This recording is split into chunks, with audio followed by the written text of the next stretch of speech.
Today I'm going to be walking you through the application I just recently built. It's called iMessage. I actually cloned iMessage by Apple, and I'm going to show you the functionalities I implemented and also um, how Redux play its course here, and also the login authentication. I actually had a flip move here, which is an animation in React. So I'm going to walk you through all this, and I'm going to explain in details. I'll try as much as possible to explain in details all the functionalities of this application. So to my far left, it's my source code, and in the middle of the screen is my database, the Firebase database, and to the right is the application, the actually deployed application now. So let me clear all the I just want to clear all the rooms now, so we can start all over from the beginning. So I'm clearing it now. I'm clearing this from the back end. Just check what is going to happen on the application. It's going to be deleted also. You see, it's going to be deleted. Let me try and see. Okay, it's just the name. I want to delete the old chat. So real time it's a real time database. Firefox gives as a Firebase gives you real time database, which is so nice, right? So now we're gonna start. We're gonna create a chat room. It's just like when you have contact on your phone and you want to chat on WhatsApp, and you open you go to particular contact and you click that person on WhatsApp, and it opens a chat room for you to chat with the person. So that is what basically I'm going to demonstrate to you right now. So this button here is actually is an avatar, is a material UI icon.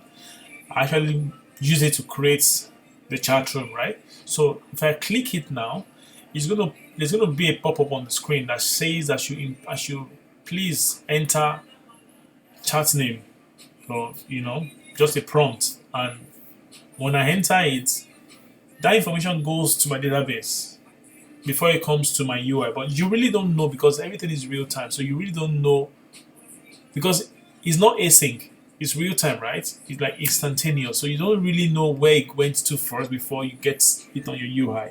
Everything happened at the same time, but logically it goes to your database, and a code on my code. There's a particular block of code on my code that calls it from the database. So I'm going to walk you through all that actually. So if I click this, let's say I create team hey, and I said okay. You see, it happens at the back end and it happens on the front end, right? So if I chat with team here, let's say team Daniel, are you here? Let's do that. Say team Daniel, are you in the room? So if I send it, hold on, why is it not working? Or maybe I don't know, maybe the screen. Oh, sorry. Okay, now see what happened. The reason why it's not working is because I already set my inputs to not submit if the chat room is not selected. You see, that means my application is working perfectly well. My code is actually checking me myself also, that hey bro, you said something, now you're going against what you said. So you see, it's catching me right there. So I'm going to select this team hey, and I'm going to set send. It goes. So you see, it pops in, and the team Daniel, are you there? Let's say Daniel is somewhere else. Actually, I'm logging in a different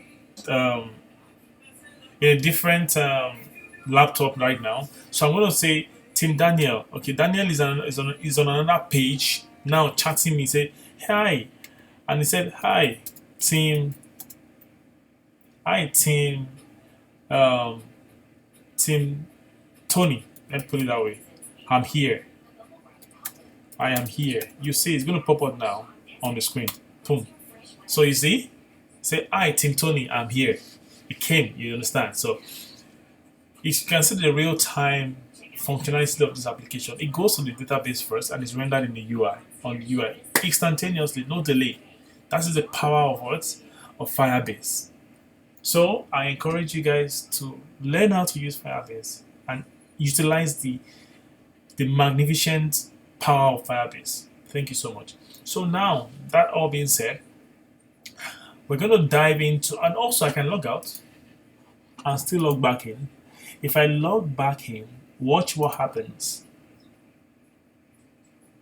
All my content are still there. And if I refresh, it logs me back in. It's not going to lock me out because there's a persistence. My application persists. It's not local. My data are not saved locally. They are saved in a database that persists on everything I do. Even when I render my page, it gives me back my data right there and there. And of course, if you notice very well, the last user has the avatar and their message is what is displayed here, and it shows the time it was sent, you see. And also, if you check here also, the first person that sent the message sent it as 8:30 a.m. and the person replied at what? 8:31 a.m. You see? So it keeps track of the time that was sent. All this I'm going to show you in the source code. So now let's get to it. So we don't really need their database anymore. And also look at the beautiful thing about the database. I can actually edit this thing, the chats, the chat name here. I can say team developer. Check what happened. Check what happened on my when I update this. Check what happened here. Just right here. Check what happened here. So updates. See, team developer. But now it's clashing with my because of the space I gave, the amount of space I gave that's rendering. So I'm going to edit and I said I'm going to call it team dev. Just team dev. Updates. So it's going to update straight away. You see, it's team dev. So you see how everything is working so perfectly well. The synchronization is just so perfect, right? So now we're going to get to it. So I'm going to first discuss with you okay, I think I already did that. I already discussed with you. I already told you how my sidebar, my chat room is being populated. So if I click again and I said, okay, let's say team production, or I say production, and I click enter, it's going to show right there, and it's showing at the back end too. See here, production. So it's so beautiful, right? So let's get to it. And it told me just now that it's being created just now, and the message that was sent again was sent 3 minutes ago. Now let's check. This is 8:31 a.m. right? Check my time here. 8:35. 31 minus 35. That is like 4 minutes. I mean, there are some fractions, right? 35 seconds, right? So there are some fractions. So you can see how my timestamp is giving me real-time updates, right? So I'm going to explain to you what I use also right there. So let's close this database right now. We don't need it anymore. So I'm going to share my screen with my source code. So I'm going to say now, I already discussed how my sidebar is being populated with chat rooms, right?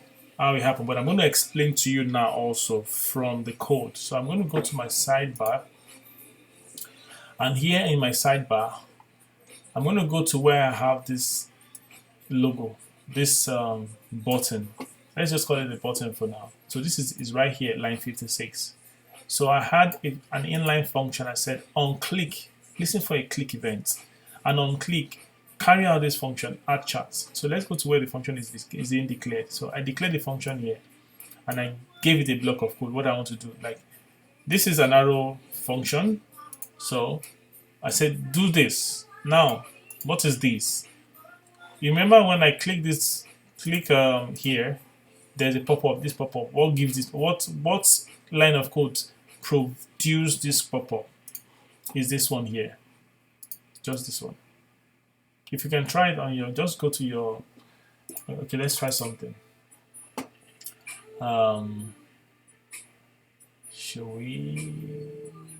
Okay. I mean, you can all if you can just go to your console in your in your web browser. Just go to your console and you can test it here. You can write alert. Yeah, function alert. And when you call it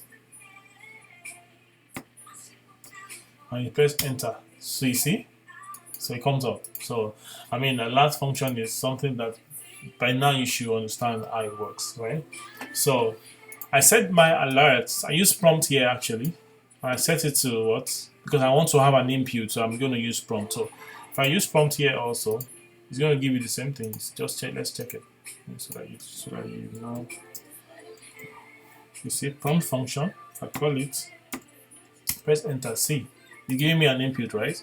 So alert doesn't give you input, while prompt gives you input, right? So that's it. So now I save the value from the prompt in a variable name here, and I call it chat name. And it says here, when a chat name is created, now we have a chat name, right? And I say, if there's a chat name, then add the chat name to my database. Go to my chats collection and create a chat name and add this value to it. Simple, right? So now as we type here, we submit it and we say okay, it goes to my database right away because I have the code that says that on click, these are the things I wanted to do. Bring me a prompt. When I input, put something in the prompt, take that permission to the backend. Simple, right? So, and when it gets to the backend, what happened? It's being stored there, right? But we need it in our UI, not at the backend, right? So, I have a use effect, which is a hook, one of the hooks in React. So I'm saying to React to use effects, please, when there's any information in data in my database, bring that information to me. I want to use it. So this function this function rather with the block code runs once when my application loads and also runs when there's a change in our dependency. But right now we don't have a dependency, so we want it to run just once, just run once. And remember that Firebase gives you a real-time database, so it gives you everything is real-time. So once there's an update in the backend, it gives you to use straight and in the front end, right? So I said use effect, please go to my database, go to my chat collection, and let me just open my data Firebase there so you can understand what I'm saying. So it's just like I'm talking in parables and you can't really understand what I'm saying. So I'm saying that go to this chat and go to my, so when you get to that chart, please take a snapshot of that chart. On snapshot is a function that, okay, you know what, let's just go to Google and check on snapshot, because I want you to get everything I'm saying today out, so that you don't there's no mix up, that you get the right information. So I think I use this here, Firebase, and it says here Firebase is telling Firestore is telling us that you can list. It gets you a real-time update with FireCloud. That's what it do. See, and if you check here, it says listen for real-time updates. So it listens for real-time updates, and it gives that real-time update directly the way it is. It doesn't dilute it. It doesn't do anything. It gives you exactly what you have in your database. It gives you a picture, more like a picture of it. Hey guy, on Snapshot is saying, hey dude, this is what you have in your database. Nothing more, nothing less. Exactly this way. That's what it does for you. So you can listen to a document with the snapshot method. An initial call using the callback you provided creates a document snapshot immediately with the current content of the single document. Then each time the content changes, another call updates the document snapshot. You see, so simple.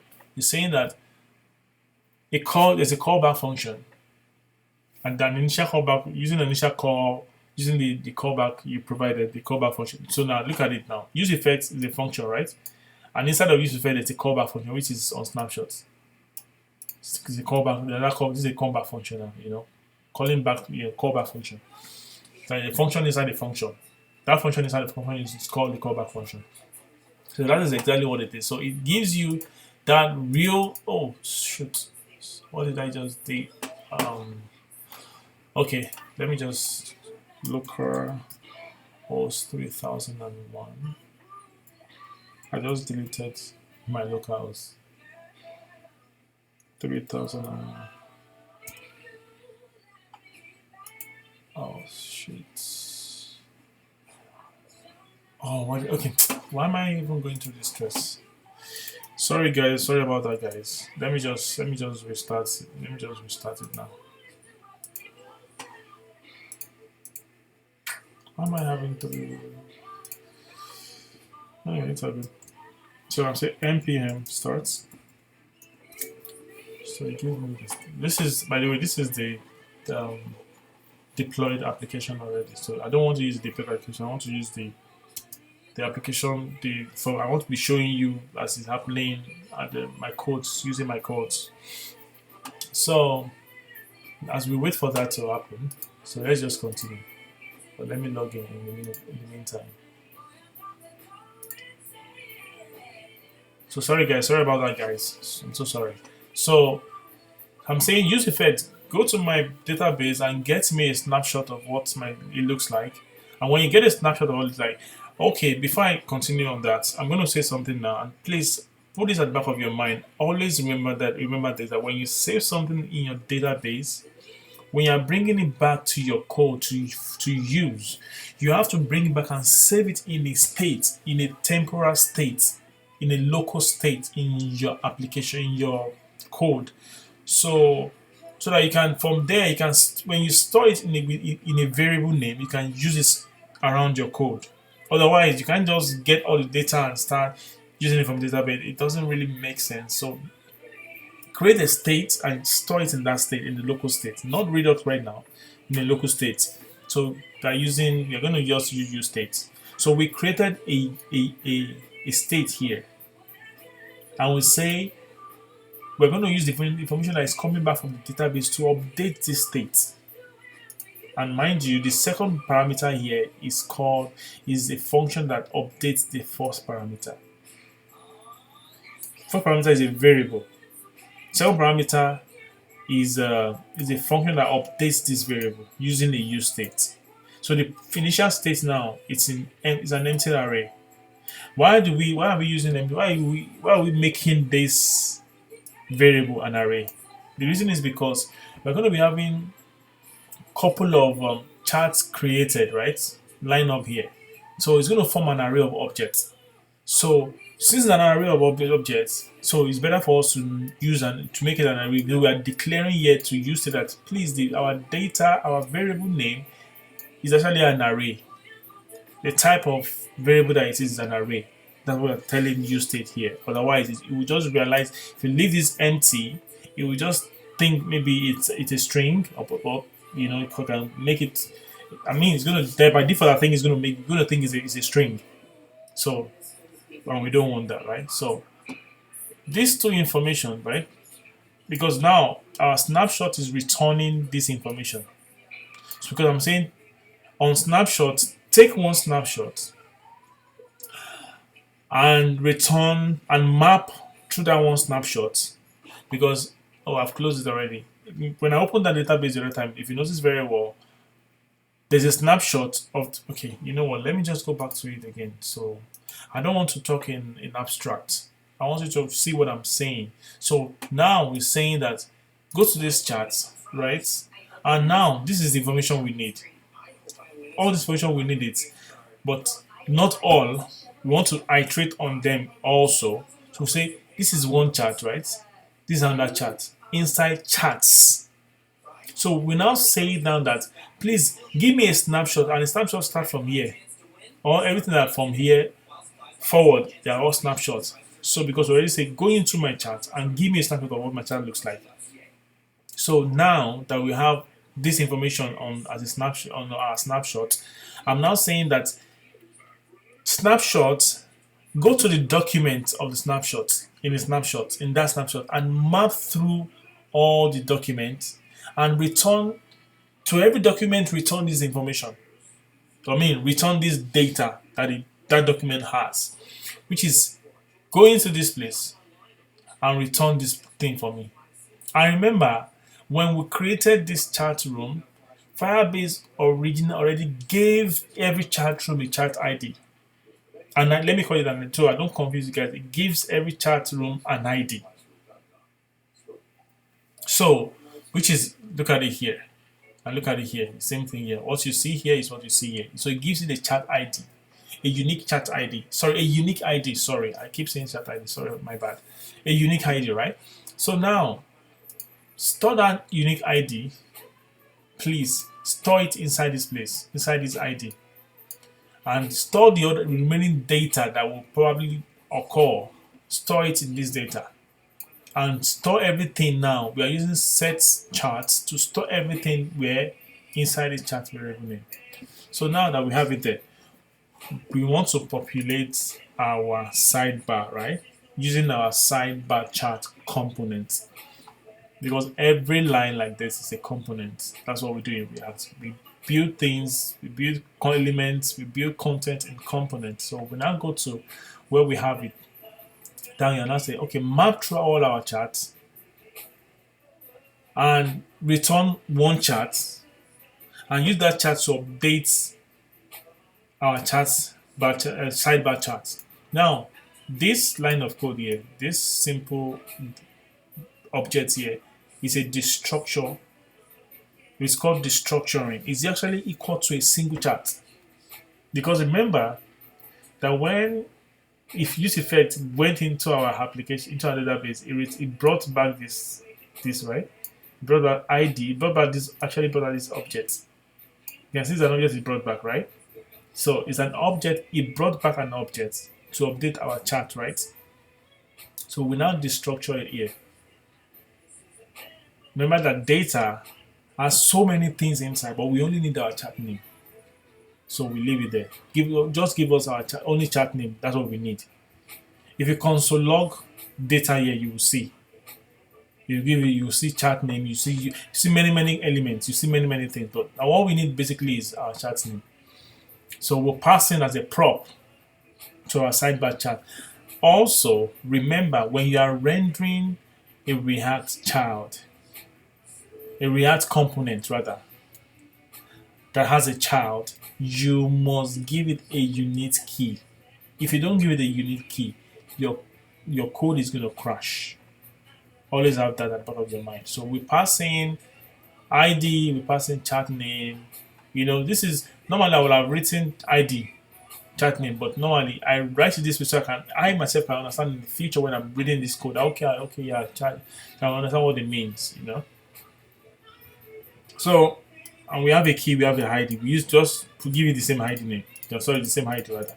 So we go back, we now go to our chart, sidebar chart now. We destructure it also here now, so we can use the content directly. We don't have to string chart name the chart name or ID.id. We don't have to do all those things anymore.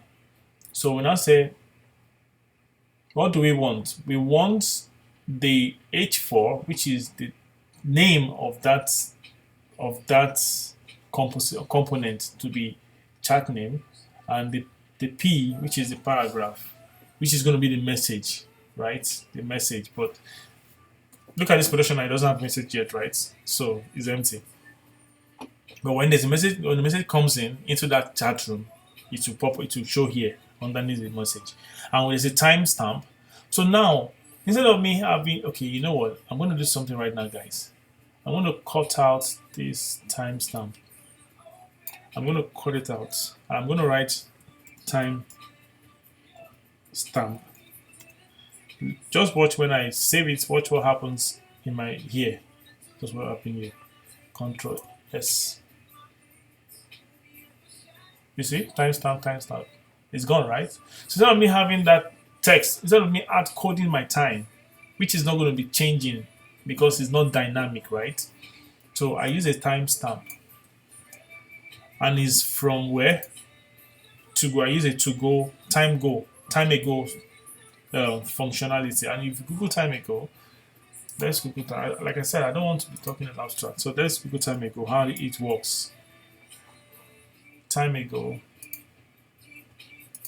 JS. Oh, let me just say time ago React. Okay, let's just use this one. So there's a document here. When you read through, it tells you how you can use it. Since it's React, you have to install it first, which I did. You install it like this. Just copy this and paste it in your terminal and run it. It's gonna work exactly like that. So npm install timeago.js, and when you want to import it, you import it this way. When you import it this way, and this is how you use it. You say time ago, but don't call it. Don't call it. This is anyway. Now let's attach it to your time stamp on the DOM. We're not using it on the DOM now because we are not writing a vanilla JavaScript, so we don't have to go through this route. So the way I did it is this way: timeago.format, and I paste in what I want it to format for me, which is new date. You know, this one. I'm going to explain to you what the meaning of this is. I'm going to explain to you later. There's a reason why it's structured this way, just to achieve a purpose. So basically, that is that. So now we have this, and we get what we want, right? Which is beautiful. So let's go back to the previous way it was. So now you see.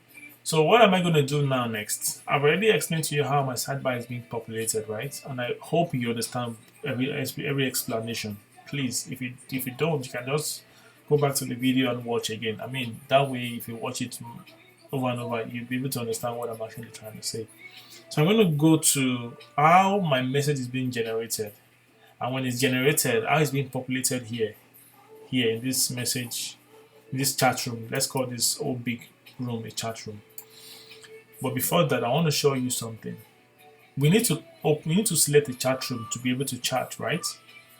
And how do we select? Definitely, we're supposed to click a room, and it will show here that we are in this room now, and we can now start chatting. This is production chat room, and if I submit, you see, and you know that it has the last messenger, last sender picture and the message, and it said just now. So, and it shows here. So how does it show here when we click? Now if I click team dev, it shows here. If I click production, it shows here, right? So how does it happen? So let's go to our, okay, we are in our chat, sidebar chat now. What I did basically, I just add a click function on this component. I had an on click function on it, and I said on click, please do something. But what I want is actually to dispatch the chats, the ID and the chat name of that sidebar chat that I clicked, or chat room that I clicked, that put that information with the chat name of that particular one I clicked and the ID. Please put it somewhere. You understand? And mind you, I already said that my sidebar is being managed by Redux, right? And there's an app that's a chat slice I already created to manage that for me. You know, in React, in Redux, you can have many slices to manage many things.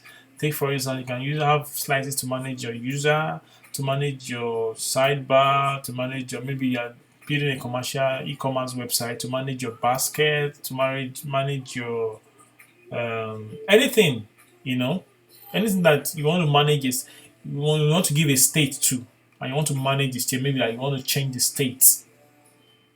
Okay, now let me even show you one beautiful thing in this Redux. If I go to inspect, and I go to Redux. Guys, if I click production and I go to my action, what action happened when I click production? The type of action. And it is what? It is set charts action that happened. And remember that I said this sidebar is being managed by a chart slice, and in that chart slice, which is in the Redux store, there's a reducer that listens for an action, which is to update the state, right? So when he updates the state of that chart slice, that action, which is what we have here, which is the action, his name is set chart. That's the action name.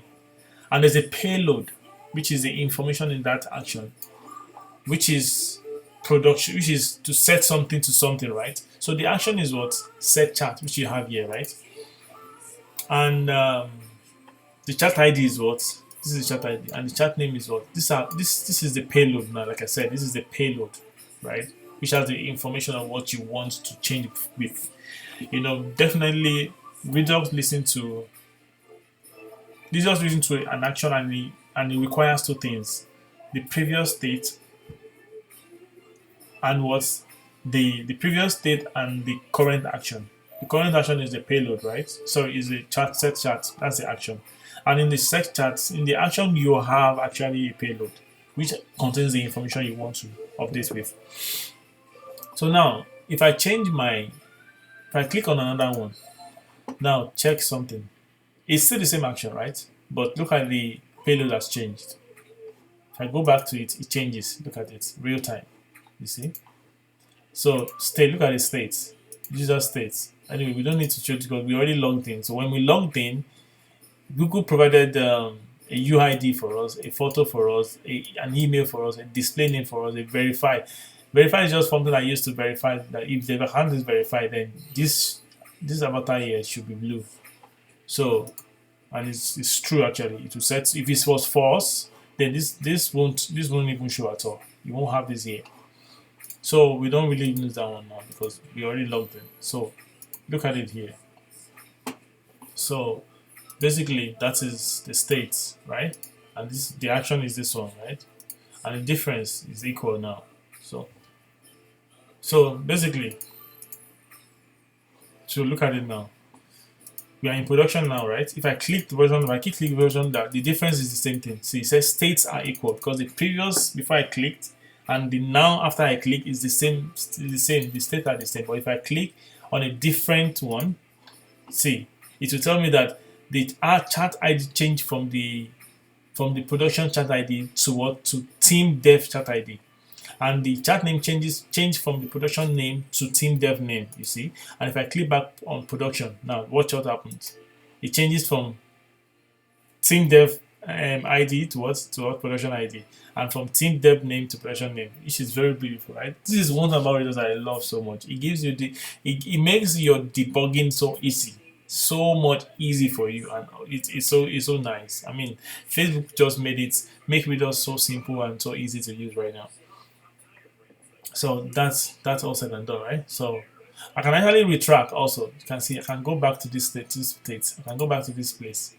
Go back. And if I go back to this place and I want to know what happened in this state, see what happened. It's changing. So I go back and if I say what happened here. See. So this is here is production, right? And here is what? Production. Here is production. Production. Let's check when it changes.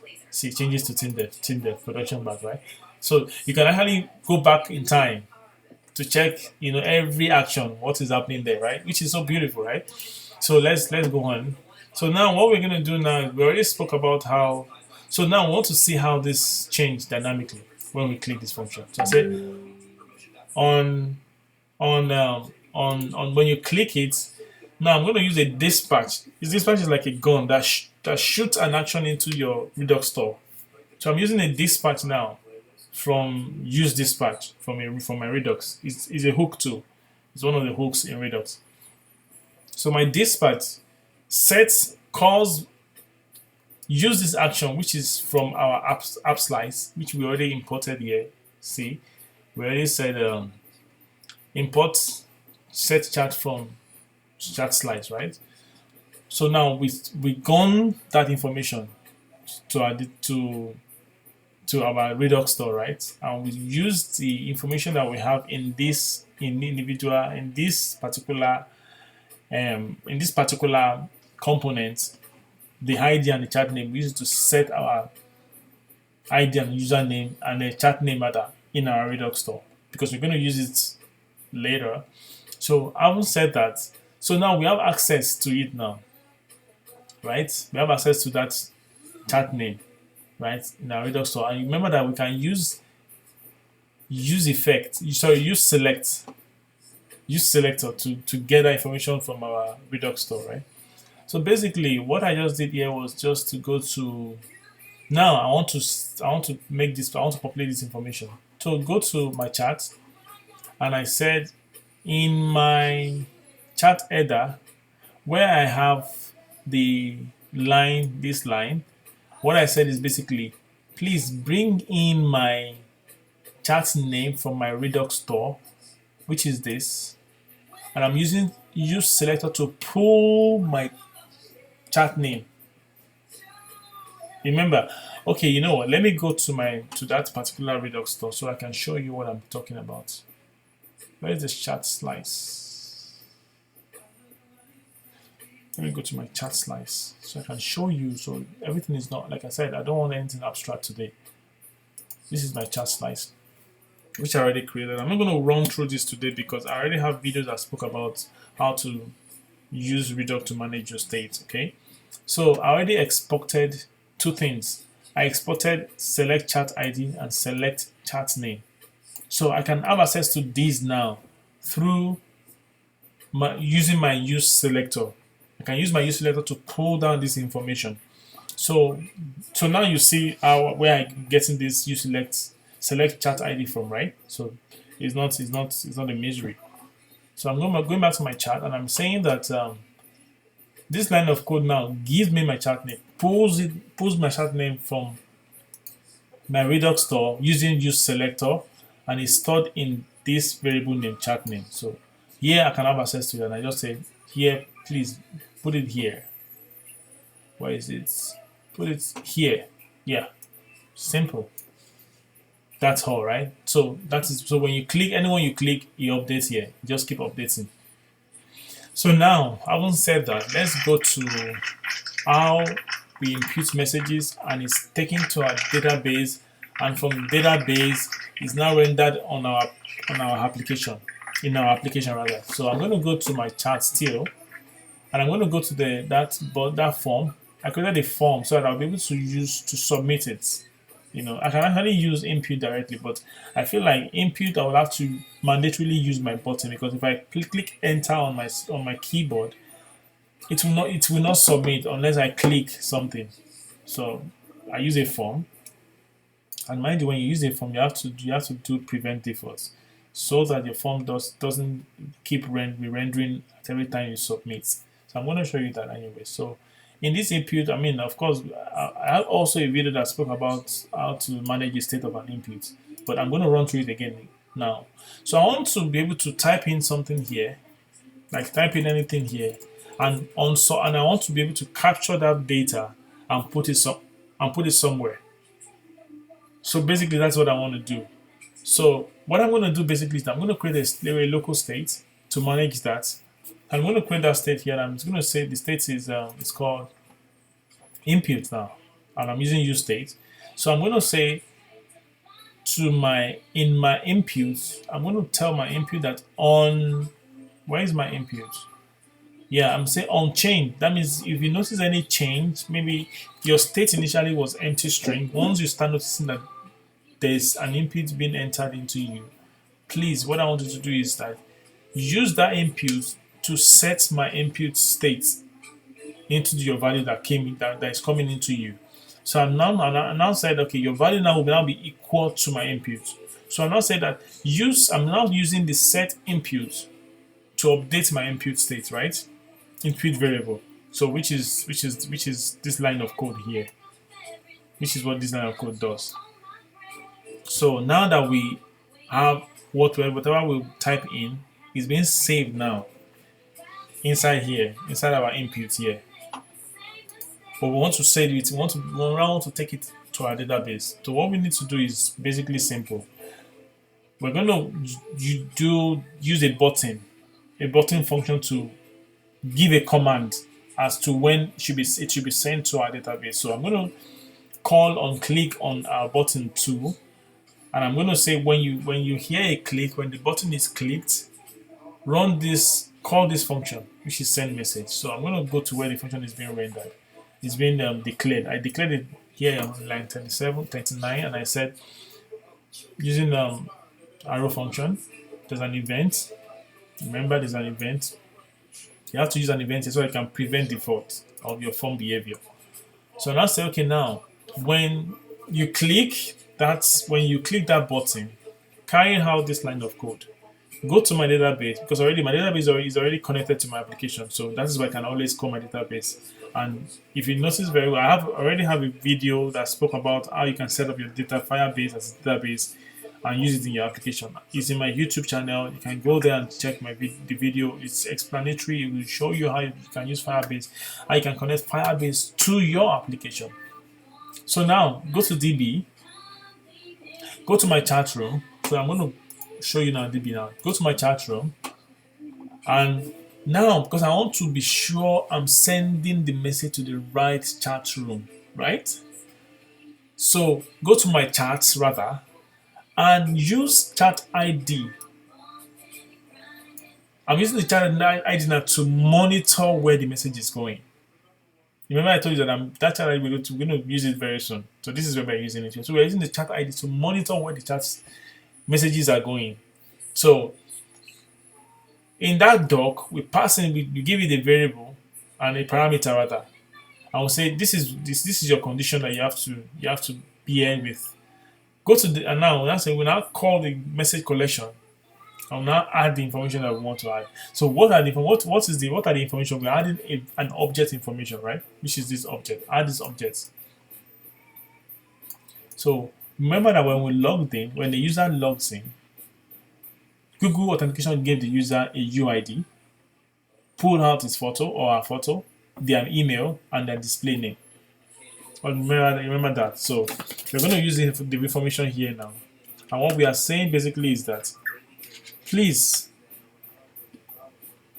put this information in our database, because we're going to render them on our application. So which is what happened. And also put in a timestamp. The time the information message was created. Also capture that time and send it to our database. So it's sent to our database right now, and we'll set the inputs back to empty string. Now we have the information in our database. So if you check very well, look at this place. Look at this message. Look at this message. It was sent by this person. You see the display name, the email, the message this is the production chat room. So it will tell you the time it was sent, the photo of the person that sent it, the UID of the person that sent it. So this information is going back to the database. So once that is done, we'll set our inputs to default to empty string. So now we need to pull out this information and bring it back to our application. So now look at what is going to happen here. So we are going to use effects to do what? To bring it back to our application. So we're now saying use effects. If there's a chat ID, which is a chat room is selected, then go to the database, go to the chat array, and go to that particular document that has go to a document that has exactly the same chat ID that we are in, the chat ID of the chat room that we are in. Then go to the collection message, and I want you to bring it back to me. Now, when you're bringing it back to me, bring it back orderly, and use timestamp to bring it back to me orderly in an ascending order. And I said, take a snapshot of that after you've done that. Then on each snapshot, Remember, guys, I said to you that when you are bringing information from your database, you have to create a local state to store the information in the local state, right? So take a snapshot. That snapshot, now the information in that snapshot, use it to update my message state, which I already created here. That is it. So this information right now is being stored in where? In our message, and we're going to use that message to render our message component, which is going to be displayed here. So go to your message component, which is here, just here. Also, guys, I'm going to talk about the flip move later, so I already have it in mind. So I said, go to my messages now, because mind you, when I created that state for that message, it's an array also, because we're going to be having a lot of messages, and it's going to form an array because they are objects. Every message that comes in is an object, so it's an array of objects. So right now, I'm going to say that mark through the messages and return, and every message return something, right? But use that something that you're returning, which is the ID in the message and the data in the message, pass it down to my message component because we want to use it there. So when we go to my message components, I destructure everything now from my content. I have my ID. So my content now has all this information inside, which is from the database. Remember, timestamp and everything now, email, photo, and everything. We're going to use it now. So we're going to say, please, the structure that has already been created to render the message, the avatar must be a photo of the sender. The message must be the message of the sender, and the timestamp must be the timestamp that was created when it was created, which is this simple. That is it. And you have the message, the photo, and the timestamp. Also, I'm going to show you how I structured it that it's showing on the left, on the right, and not on the left. I'm going to show you that also. So having said that, we now see how we type something in here. And when we type something in here, when we submit whatever we type, it tells us who is sending the message. It tells us the time the message has been sent, and it displays it here for us to see. So that being said, now I'm going to talk to you about flip move. If you notice very well, see the flip move. See the animation here. See the animation. And what is causing the animation? So I wrapped a flip move around my message. Basically simple. So like I said, I don't want to talk in parables. Or in abstract, I'm going to go to Google and type flip move for you to see how it's being used. Flip move React. So I'm going to, this is where I got it from. You can say, you see demonstration, you see how it works.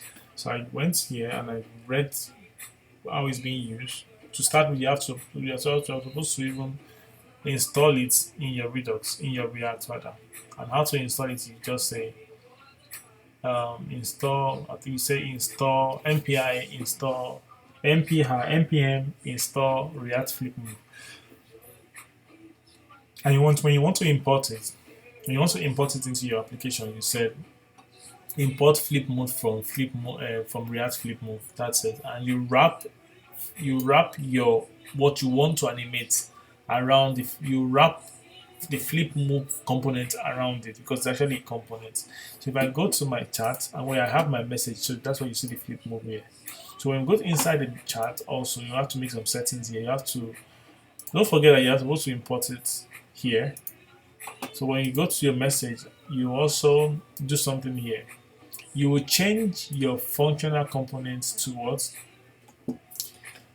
To this way. You can't do it the usual way we've been doing it since. Did like this. You can't do it like this because you want to use that flip move. So you have to restructure it to this way. You have to declare it. You have to save it in a variable name. So you now call the function.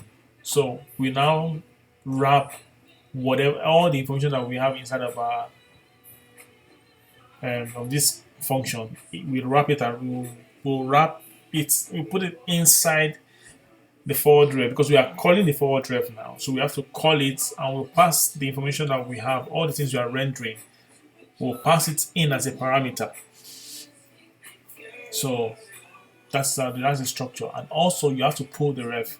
So now, when you are destructuring here, when you one of the parameters, one of the properties, or one of the parameters you actually, or argument you pass as, and one of the things you pass as an argument when you're calling forward ref is actually ref itself. So when you have all your the structuring of your content, of your props that you brought from chats into message, you just include your ref, and after which you go down and you have to pull your ref here also. After the return statement, after the first div, you pull your ref, and that is all you need, and it's gonna flip for you exactly that way you saw it on my application.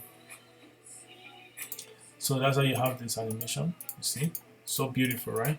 So that's flip move. So, and as to the blue, this blue thing here, let me show you how I did it. It's just right here. This line of code did it for me. So I already created a class name, a class in my CSS that already gave it these blue properties and everything. I don't want to go into settings right now because I just want to limit, but I just want to show you what I did. But anyway, let me just go into it so you can understand what I mean. So that will be in my message, right? So basically, message.css, where is it? So look at the sender here. And I said the sender, the P now, the P tag, give a background color to be this color, right? And I do my other settings. So when I now say that, and I use ternary, and I use template literal, which is string interpolation, template literal. And I said, okay, the template literal, what I wanted to do is, now this is JavaScript, right?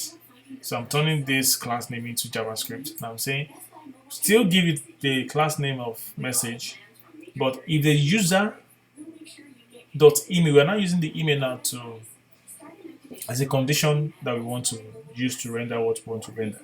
So if the username is the user.email address, if the email address of the user that is typing in for us is equal to the email of the user that logged in, then give it the class name of message sender. If it's not, just give it only message. That's why we have this joint. We say user, we are joining these two messages, and I can equally write it like this. I'm going to write it here. I can say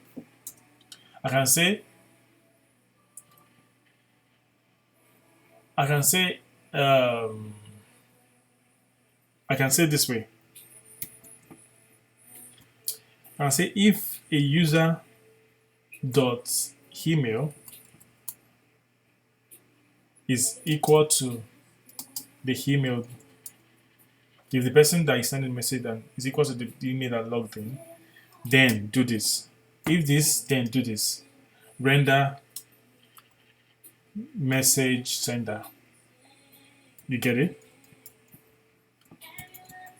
Message sender. And I'll say else. This structure is called ternary operation. Else render message. So this is called this line. The way I'm writing it now is called ternary operator. But this is longer compared to this one, right? So I rather just prefer to use these joints, which makes it easier for me. So that's it. So that is what give me this, right? And also the message I already structured in a way that said margin left auto, so that it pushes it to the right. You understand? It pushes it to the right. So I already said this, make it send to margin left auto, so it's on the right side, render on the right side, and the other one that's on the left side. So basically that is that one. That is that. And also I'm going to talk about the timestamp now. I think I have the timestamp in my message.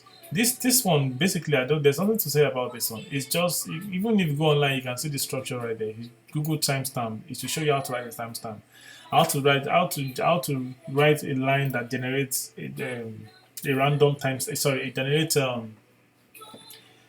that generates a timestamp for you at every time. Like as it is, it gives you the timestamp of when that event happened, right? So, but the only one I'm thinking I'm going to explain much is this one. Is the one on the sidebar chat, because that one I used time ago, and I think I already discussed it. Which I said, so use time ago to render the timestamp.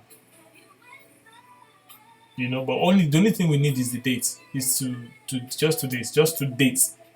Don't do what did I do the message? Don't do to local. No, I just want to date alone. That's all. Don't pull this function on it. So that's it. That's it basically, guys. And I think that explained the functionalities of this application. And yeah, and right now I just want to say thank you for listening. Thank you for viewing the video to start with. Without you guys, this channel won't be existing. So I want to thank you so much for being a good viewer. I really appreciate you guys, and I want you to continue viewing my page and continue liking my videos. Give me a comment, guys. I want to know what I'm doing right or wrong, because with your comment I can get better and I can bring better and valuable things to you. I just don't want to be coming up here and bringing content that is not useful to you, my viewers. I want to have a content that is useful to you guys, so that way I'm able to give you more and more content. But if you don't tell me how I'm doing, I won't be able to do that, right? So thank you so much, guys. I really appreciate your support, and I know that it's getting bigger. And also, like I said, I can always say, there's no failure on my path. It's only feedback. So tell me, even if you see a failure, to me it's a feedback. And I'm going to take it, I'm going to run with it, and I'm going to make it better. So please subscribe to my channel. Tell someone about my channel. Spread it out there. Let it go viral. Let people know about what I'm saying on this channel. I mean, it's all React, right? We want to learn React. We want to share the idea of the knowledge of React to the world, so everybody can know about React, which is what I'm doing right now in my little time and in my little space, in my little capability. And I know that I'm getting bigger. I'm getting bigger. I'm getting better by the day. Thank you so much, guys. I actually sound so tired. If you notice, I'm so tired. But I just have to make this video because I'm so excited about this production, and I want to share with you guys. I just want you to see what it is and the effect of this, how it can be so useful to you. I mean, I don't know if maybe there's someone that even wants to know about how to manage a state, or someone that wants to know about how to log in using Google Authentication, or someone wants to learn the React flip move, or someone wants to learn something I don't know, which I know this video is going to bring to them. So thank you, guys. Thank you so much. I'll always be loyal and humble to you guys, to your comments and your critics. And yeah, this is where I say bye. Thank you for watching. Have a wonderful day. Bye.